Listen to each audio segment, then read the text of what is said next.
What is going on? Repping the Hunsky Farms today out here in Southern Oregon.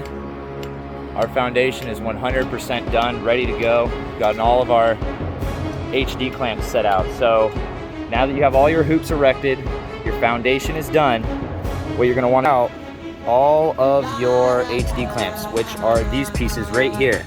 This is an HD clamp. It bolts onto the foundation and holds the hoop. I will show you how to do this. And then we're also gonna be doing a time lapse of it. So what we've done is taken a tape measure and marked out everywhere a hoop is exactly going to go. Center of hoop. Also make sure that your base, that your concrete stakes are not where your hoops are supposed to go. We are gonna batter board all of these pieces before we erect our hoops so that they don't flex. Everything is shot with a laser and we are rocking. All right, prior to setting up hoops, you're also gonna wanna get your lag bolts set up. So we went and purchased these. These aren't provided. These are 1.5". They are gonna be going through the HD clamp. They're 5/16 in diameter. HD clamp goes right here. Boom, bolts right up. So you're gonna have one guy hold this, other guy come in here, and you're gonna see exactly how we do it. I just wanted to give you a little breakdown. The holes on the HD clamps for all sizes are 5/16, and I like to use 1.5" so they don't protrude out the end.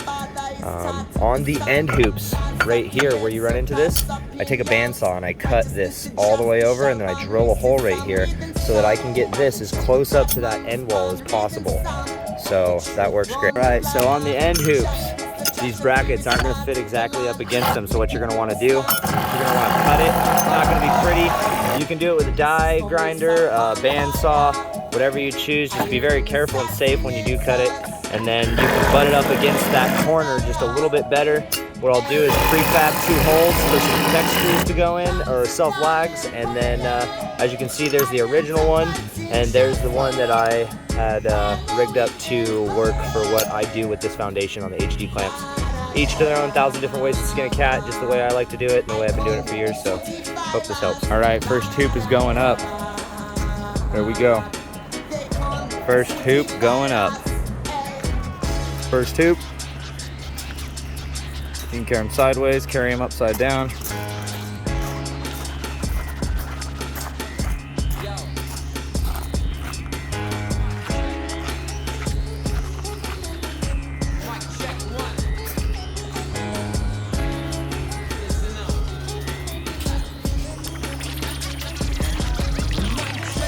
Yep, beautiful.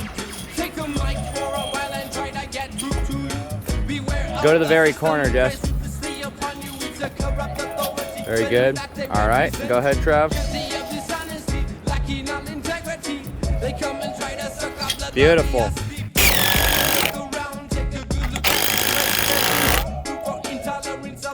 This has no sound left.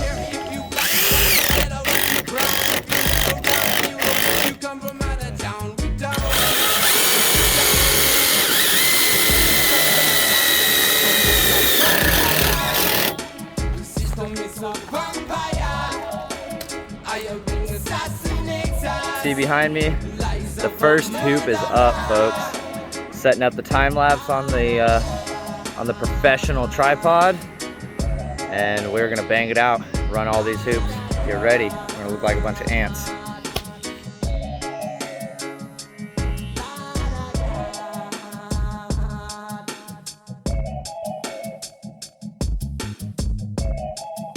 So as you can see, once you have all your hoops in place, you want to screw a tap screw through the HD clamp to reassure that that hoop does not drop down, so that everything is at elevation. If you have a level, flat foundation, then you can slide your poles down into your HD clamps. Right at the bottom, you use a piece of wood to make sure that they're level underneath, and then boom, every hoop will mirror themselves. Then you're gonna wanna shake out all your metal. You have a center purlin and 2 side purlins. Purlins are made out of 1.3" diameter steel.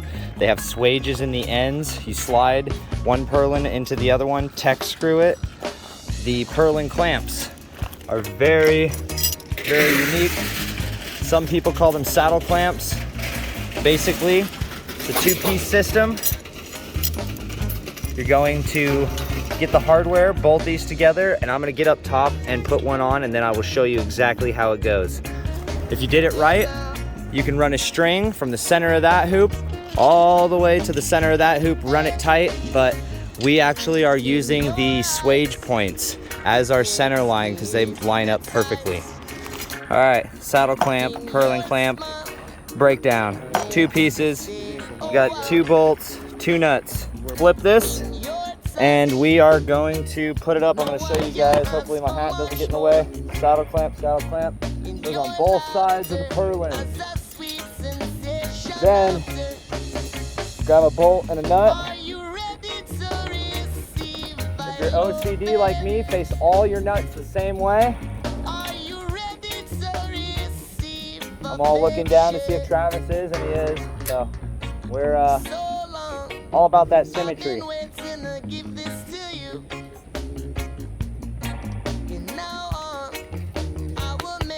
Yo, boys, pay attention. All right. And with that, another nut and bolt goes through, same way. Nope, they're all facing the same way. So then from there, I have Jesse down below. Jesse is gonna take his level, and he's gonna go over here, and he's gonna check to see if that is up and down. Is it? So this is a purlin clamp or saddle clamp. 2 pieces, 2 nuts, and 2 bolts. Super easy and self-explanatory. Put 1 saddle clamp on this side, another saddle clamp on this side, lift said pipe up, and then bolt your pieces on. And then what you want is make sure that sucker is straight. So literally I have it on this very end hoop, this is my end wall, and I only have 1 clamp holding it on the very other end. What I call this is hopscotching. What I mean by hopscotching is I did the very end hoop, and I did as far as I could go here, and now I'm gonna continue to move forward. While Travis comes back and fills in all of the negative voids, Aiden is down here with a level, making sure that the hoop isn't bent a certain type of way, because they're not gonna be perfect until you get them bolted up to your ridge beams, and then it becomes structurally sound and strong and can be a structure that you can walk on. So turning sticks of metal and into nothing, and I'm probably not gonna even put this in the video. So now Jesse's gonna grab that. I've put up purlins by myself before with 2 ladders. It's not impossible. Now what we're gonna do is Jesse and me are going to, I'm gonna put this purlin clamp up here. I'm gonna need to take off some nuts and bolts. Hold on 1 sec. What's really cool about this, you can actually cheat. If you don't have anything on here and you have a second person, I'm gonna show you a really quick way. Take the purlin clamp with all the hardware put together, slide it over the hoop, slide it your way first. All right, come towards me. Beautiful. Yep. All right, go for it. Are you in? Okay. So now, boom, Jesse is tech screwing the swages. So the ends of these have swages, and you slide your female piece over your male and then slap a tech screw so that they don't fall apart.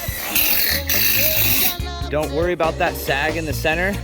The filler guys are gonna come back and fill all these up. Right now, we're working on throwing material up and getting the brood of it done. Once we get this whole run all the way, we'll follow back with them and we'll fill in all the pieces together as a team, and then we'll show you where to put your other purlins. I always like to put mine in the very center up here, and then I like to put my side ones between the bend and the center ones. Split the difference of whatever that space is. I assume it's gonna be like 12 feet, so 6 feet from this center purlin. I'll drop another one, but we'll get to that as we go. I'm not gonna time lapse this, my phone's dying, and the heat and it just trying to roam out here is killing it. So I will show you guys what we're gonna do here after we get all these purlins up in the next step. Much love. All right, foundation set, hoops are up, purlins are up. Tomorrow we will be putting channel framing end walls and skinning this greenhouse. So proud of all these guys. They crushed it today. Everybody crushed it. Vibes were high. Energy was through the roof. Thank you so much, guys. I appreciate you all. Thank you for watching. And I hope this helps you guys in some way or another with the T3 greenhouses and kind of trying to identify parts and pieces and feeling a little bit more confident about what you're doing. It's not hard. Follow my step-by-step videos and you can crush it too.